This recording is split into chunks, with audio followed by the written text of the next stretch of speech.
YCP 16వ ఆవిర్భావ దినోత్సవాన్ని పురస్కరించుకుని కాకినాడ జిల్లాలో పలుచోట్ల పార్టీ కార్యాలయాలలో పండుగ వాతావరణం కనబడింది. పట్టణ వైసీపీ కేంద్ర పార్టీ కార్యాలయం పార్టీ నాయకులతో ప్రతినిధులతో జై జగన్ జై వైసీపీ నినాదాలతో దద్దరిల్లింది.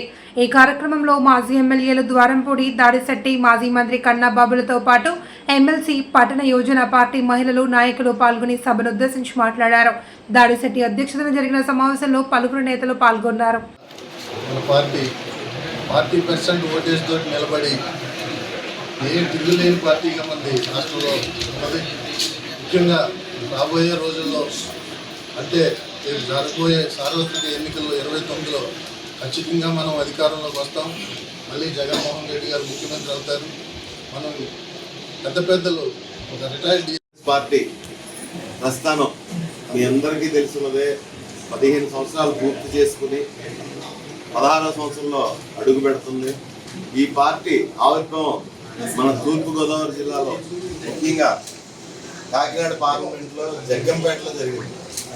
ఈ పార్టీ ఆవిర్భావం ప్రజా సమస్యల మీద 15 సంవత్సరాలు బట్టి అలుపెరగని పోరాటం చేశాం. ప్రజలు మనకి జగన్మోహన్ రెడ్డి గారికి ముఖ్యమంత్రికి అవకాశం ఇచ్చారు. జగన్మోహన్ రెడ్డి గారి పోరాట పట్టుబడి చేసి ఒక ముఖ్యమంత్రి, మంచి మనసున్న మనిషి ముఖ్యమంత్రి అయితే ఏ విధంగా మాజీ శాసనసభ్యులు చంద్రశేఖర్ గారు, అదేవిధంగా ఇతర ముఖ్య నాయకులు, జిల్లా పరిషత్ చాలామంది ఇది వైఎస్ఆర్ పార్టీ కార్యక్రమానికి పండగ రోజు. ఒక ధైర్యం నుంచి, ఒక దమ్మున్న నాయకుడి ఆలోచన నుంచి పుట్టిన పార్టీ. పుట్టిన వెంటనే మొక్కలోనే కూర్చేయాలి ఈ పార్టీకి. అసలు ఈ పార్టీకి మనుగడ లేకుండా చేయాలని చాలా కుట్రలు జరిగింది. ఆ కుట్రలన్నీ ఛేదించుకుని మొదటిసారి పోటీ చేసినప్పుడే ప్రధాన ప్రతిపక్షంగా 67 స్థానాలు గెలుచుకుని 9 పార్లమెంట్ స్థానాలు గెలుచుకుని 2019లో 151 స్థానాలు అసెంబ్లీలో గెలుచుకుని 22 పార్లమెంట్ స్థానాలు గెలుచుకుని ఈ దేశం మొత్తం జగన్ గారి వైపు తిరిగి చూసే ఒక నాయకత్వాన్ని ఈ రాష్ట్రానికి అందించారు. ఇవాళకి ఇంకా భవిష్యత్తుకు కూడా చరిత్రలో సంక్షేమం అనే పేరు వింటే, అనే పదం వింటే రాజశేఖర రెడ్డి గారు, తర్వాత ఆయన వారసుడు జగన్మోహన్ రెడ్డి గారు మాత్రమే ఈ రాష్ట్రంలో గుర్తొస్తారు. నాన్న ఒక అడుగు ముందుకేస్తే నేను 4 అడుగులు వేస్తానని చెప్పే జగన్ గారు ఇవాళకి సంక్షేమంలో దేశంలో ఎవరు పట్టని స్థాయికి ఆయన సంక్షేమాన్ని నిర్వహించారు.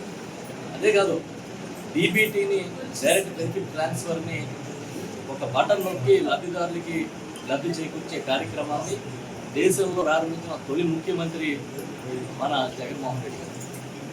దాంతోపాటు కోవిడ్ వచ్చినప్పుడు కానీ, అంతగా ముందు కానీ, లేదంటే సంస్కరణ తీసుకురావడంలో, ప్రభుత్వ ఉద్యోగాలు కల్పించడంలోనూ, ఉపాధి అవకాశాలు కల్పించడంలోనూ, ఇండస్ట్రీస్ని తీసుకురావడంలోనూ, 17 మెడికల్ కాలేజీలు కట్టడం, ఇవన్నీ కూడా తిరిగిపోని చరిత్ర.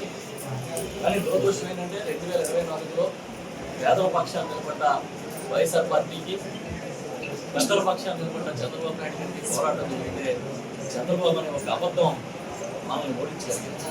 కానీ ఓటమి శాస్త్రం కాదని అధికారం పోయిన వారం రోజులలోపు ప్రజాక్షేత్రంలో మళ్ళీ జగన్ గారి నాయకత్వంలో అందరం కార్యక్రమాలు ప్రారంభించాం.